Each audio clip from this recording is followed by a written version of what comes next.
maximum as possible. So let's go on to the tips. The few tips I have, helpful tips that I think would be very resourceful for us to improve on our productivity. And let's start from here. And this is your mind. And someone says, mind is everything. Mind is everything. The way you think is what will lead to the way you behave. So I'm a strong believer that the change, the positive possibilities starts from the mind. The mind. And that's why I say you need to develop the right mindset. So if you visualize your mind like this, maybe a couple of gears that you need to set in a particular way for them to give you the maximum output. That is the resetting. That is the right mindset. And what will the right mindset do for you? It will give you the right attitude. Though your surrounding is negative, or your reaction, your response is a positive one. It helps you to have the right perspective, whereby you're not walking by what you see with your physical eyes, but you begin to see with the eyes of your mind. But some people see negatives. You know, there's a joke that all that some people see when they look at a donut is the hole inside the donut. But what about the other part that is not the hole? So when we see situations in life, when we see opportunities in life, some they see, it cannot work. And some see beyond what cannot work and begin to say, with the eyes of my mind, I have a strong belief that this thing will work out. So the mindset gives you the right perspective. And that depends on the beliefs, the kind of belief system you have. You know, what you believe is what will determine your thoughts. And what you are thinking on is what will determine the decision you will make. Your decision is what's going to result into your action, your behavior. So it's very important you are sure of what you are feeding your mind with, so that it doesn't give you the wrong behavior, the wrong output. And that's the right behavior. Now let's move on. Another tip I find very important is to stay positive always, no matter what. The world is not getting better. That's the reality. That's the truth. But still stay positive. Stay focused. Stay, very, very optimistic. That is the only way to conquer. That is the only way to overcome these trying times. And to be able to achieve that, you need to control what you see and what you hear. What you see and what you hear has a very strong influence on what your mind begins to think on to do. And the mind is so strong that if you're not careful, your mind is controlling you. And in fact, research has shown that majority of the things we do are under subconscious mind. We are not even aware. But much of it has been influenced by the things you fed your eyes with and you fed your ears with. Negative news, negative statistics, negative that. No, it's not possible. It's not this, not that. Why don't you control what you hear? You may not be able to stop people from saying what they want to say. The news is always there. CNN wants to say what it wants to say. Let them say, or you choose to hear what you want to hear. The next one says, manage your resources. Resources are very scarce, just like you said. And I'm looking at time and money. Another one that perhaps we don't always mention is your energy. Your energy. The older you get, the energy is diminishing. And that means time is running out. Whatever you have to do after defining your purpose that you need to pursue to get to your destination, time is running out. What can we do to manage our energy such that while we are younger, we invest all that is possible to see what we can achieve before we begin to reduce in our energy as we grow older? Then the resources of money too. How can you manage the little money that is still accessible to you to make the best of it? And like I said, 24 hours would not change. These are some of the things you have no control over. But how can you manage your 24 hours to still get out the best? Then you have to reduce the time you spend on the non-essential activities. Non-essential activities. As good as the social media is, if you're not careful, if you're not controlled, you will just be there marking time, wasting time, and not achieving anything. And youth today are so glued to their phones that several hours in the day, they are just manipulating the phone throughout the day. And what do you get out of this? So we need to cut down those non-essential activities that won't give you productive value. Then we have to optimize the time we have to be able to do those ones we call essential activities. Whatever your work is, or maybe at school, you need to read your books. Yes, that law has not changed. You read before you can pass. If you're expecting some special miracle to happen without reading, I tell you, then it's not reality. You need to spend time with your books. You need to spend time learning your skills. You need to spend time developing yourself before you can bring about productivity. Then the time on the non-essential must be cut down. So you have more time for those ones that are very essential. You need to do what we call multitasking. Is it possible for you to arrange 2 or 3 activities to run parallel? So while one is going on, the other one is going on, the other one is going on, and you probably finish the 3 of them in about the same time of doing one. Still looking like it's as killing 3 birds with 1 stone. However, I would like to say it has been shown from some studies that multitasking, if it's not well organized, well planned, can even lead to decreased productivity. So in choosing the things you want to combine as a multitask venture, you need to be very careful. I'll give you an example. Perhaps this will resonate with some of the people that love to cook. Maybe while you're cooking, you could be doing something else.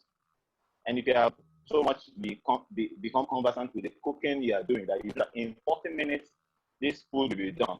What can I do in that 40 minutes of waiting? Maybe you read a book close to where you will not forget that the food is on fire, because that's the problem. When you are doing the other activity, you lose concentration on the initial one. You cannot be careful. You cannot close enough to where you are doing the first one. Until like my friend will say, when the food that you are burning is beginning to cook, then you will now know that, I need to run to the kitchen. So don't let that burning food become the cooking food. Now, you can also do what we call outsourcing. Outsourcing. The problem is, most times, because we want to save money, we want to do everything by ourselves. We want to fix our car by ourselves. We want to fix the radio, anything, the gadget that's broken, that you want to do by yourself because I want to save my money. Now, it's good.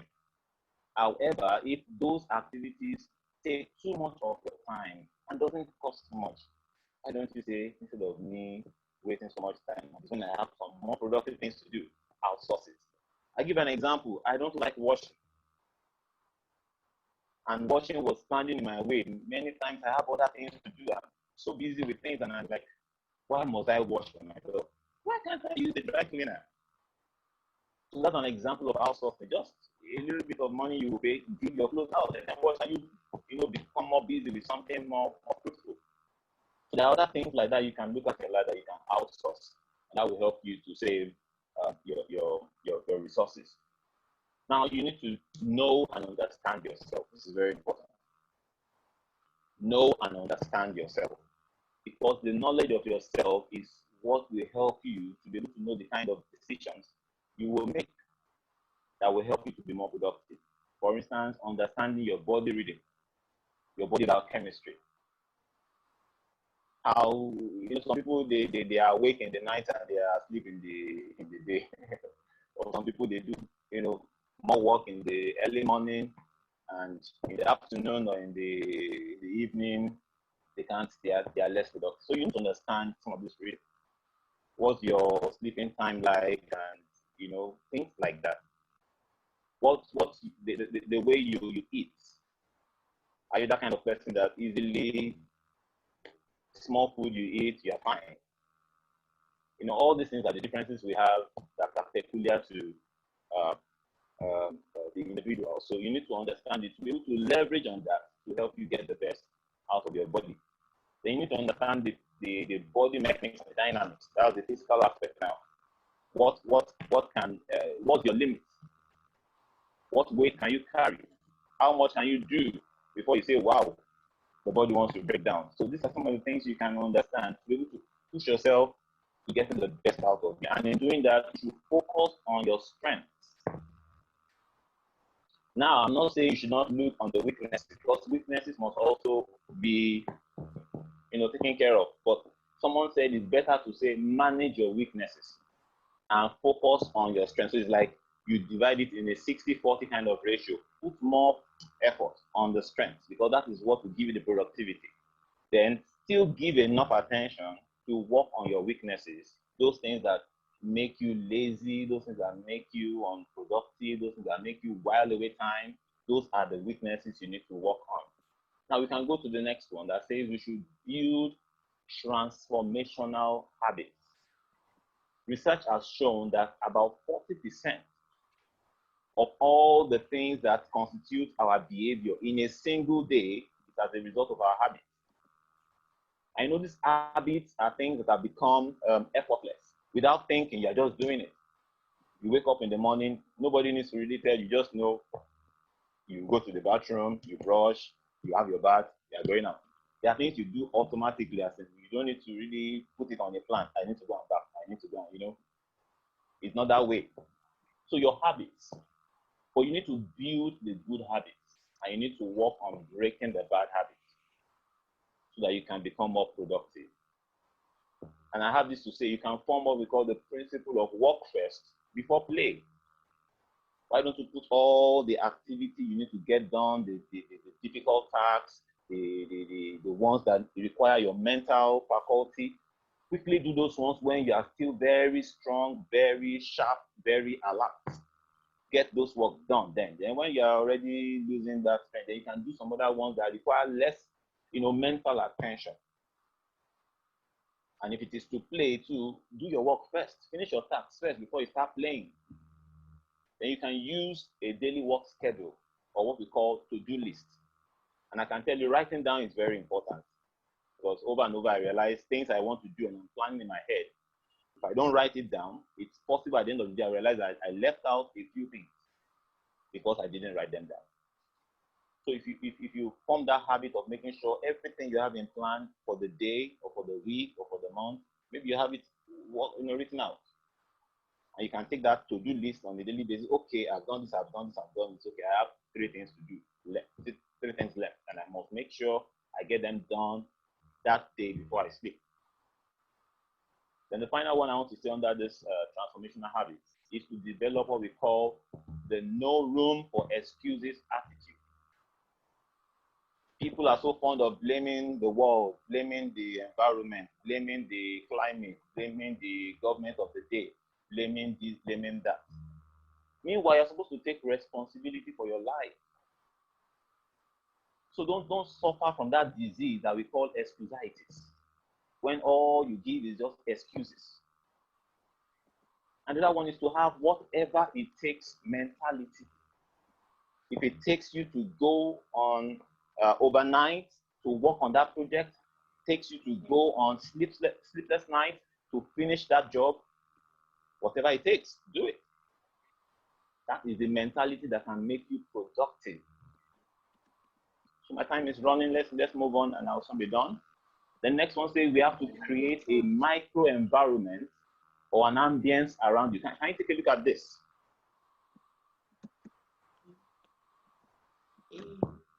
This is like a my definition of a micro environment. Now that goldfish is just living in its own aquarium. Everything is controlled. The water, the stone, the glass is just all control. And if the goldfish had its way, it would be its own making. This is what I want. This is how I want it to be.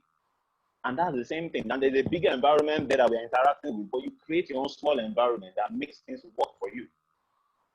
What do I mean? You connect with few people of positive like minds.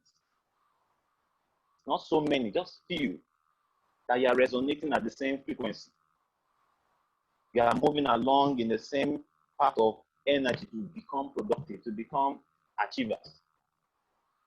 So those few people you put in your microenvironment. You could have this attitude, this behavior, how do I call it, this habit or hobby maybe, of listening to inspiring music and messages. I, for one, if I want to go into a task, for instance, maybe I want to cook or maybe I want to do something and I know I need my mind to be under some control. Put on music. I'm listening to the music and it's giving me the kind of ambience I need to be productive at what I'm doing. And my mind is not troubled because I'm connected into that atmosphere that I want. Then you need to make your workspace very conducive. It's very popular now that many of us, we are working from home. So if you are working from home, you probably want to make your home conducive for you to give out the best. And we talk about what we call ergonomy. That is, you have comfortable tools, comfortable facilities to use so that your back is not aching, your leg is not swollen, you don't need to be doing physiotherapy all because you are working from home. But you have a conducive and ergonomic environment. Then something you need to use technology to your advantage. Let's mute our mics, please. Let's mute our mics. Admin, please mute. So let's use technology to your advantage. Use it to improve on yourself. Social media is there. All sorts of gadgets, devices, apps are available now to make our life easy. The truth is this. For some of the things going on in your mind and you're saying, which better way can I do this? From what I found out, maybe not 100%, but the way it is in your mind and you're thinking about it, how can I solve this problem? Just type it into Google and you'll be amazed. You will see options, things that you can work on to solve your need. So technology has gone to a very high level that we don't need to keep on doing the things that we're doing the old time, the same old way, the less productive way, and we still keep on saying, because I love the old way of doing the thing. We need to start catching on the new normal. We need to improve on our productivity by using devices, using apps that can make our work better, make our life easier. And we need to solve our local challenges. This is not something new to us. In this part of the world, life is not constant. Life is not consistent enough for us. So what other alternatives can we use? And people talk of improvising. So instead of going to buy that expensive device to solve your problem or expensive facility, with a little bit of planning and interacting with some people that know, you can find a cheaper alternative of improvising that same process. And it still does the work in a good way. So let's look at that, improvising and working on alternatives. And for instance, you have people talking about solar light system. Now you have people talking about, having a portable power banks, because since light is not so reliable, you want to have a backup. That once your phone battery is down, then you have the other source that you're not, in any case, worried. And the last one, which I consider very important, is to take good care of yourself. So I believe in the next few minutes I'll round up now. Take good care of yourself. If you want to be happy, then you have to take good care of your health. You need to have a healthy lifestyle. You eat good food, you exercise your body, you drink a good amount of water, you do all sorts of things that help the body to stay okay, to stay good. You need to create time to have adequate rest, adequate sleep, because sleep is very important. Once you're not having adequate sleep, your productive level begins to reduce because your thinking faculty has not rested enough. And some studies have shown that you have some toxins that are released into the central nervous system that we need sleep to get them mopped out for us to be able to have a clearer mental processing by the time we wake up. So if you're having less of sleep, you are making those toxins to gather more or not be able to clear out of your system. So you have to have what's called regular downtime to be able to replenish ourselves. And when I mean downtime, give yourself some break. Give yourself the chance to relax. It's not always work. Do some things like playing. Have some time to just play, just be on a relaxed mode, do something fun, work on your hobbies and feel very much relaxed and replenished. Now that will take me to the conclusion. Now in summary of all that we've said, for you to effectively increase your productivity as an individual and to make yourself work more efficiently, you need the following things. Number one, the self-knowledge. What do we mean by self-knowledge? You understand your body. You have been alive for some years. You studied yourself over the years, how you sleep, how you eat, how you behave, how you react to things. So you know yourself. You know what makes you weak. You know what makes you stressed. You know what makes you frustrated. You know what distracts you. So the very good understanding of all these things can form what you will leverage on to be able to sort out your life in a way that you can plan yourself to be more productive. So you need to examine yourself, your personality, your kind of person, who you are, is also a key in this aspect of productivity, self-knowledge. Then we have self-mastery. And that is the strength that you have noticed about yourself. You're a courageous person, a meticulous person. You are given to details. All those good strengths. Can you utilize them? Can you make sure you give more attention to those strengths and master your strengths so that you can give you the best? Then maximize yourself. Push yourself to the limit. You know that level that you can get to and say, I want to break down. You've had the knowledge. You know that level. You don't get that level, you break down. Or you push yourself to the acceptable limit that helps you to achieve the best on a daily basis, on a weekly basis, continuously like that in your life. Then finally, you need to have what? Self-discipline. And this has to do with what? To control yourself. Control what you hear, control what you see, control how you behave, how you respond to what's going on around you, and to preserve yourself. I talked about energy. If you're that person that just you're wasting and dissipating energy on specifically, you're not going to get good results. But if you conserve your energy, preserve yourself, to be able to control and monitor the energy level to get the best out of you, that's the self-discipline.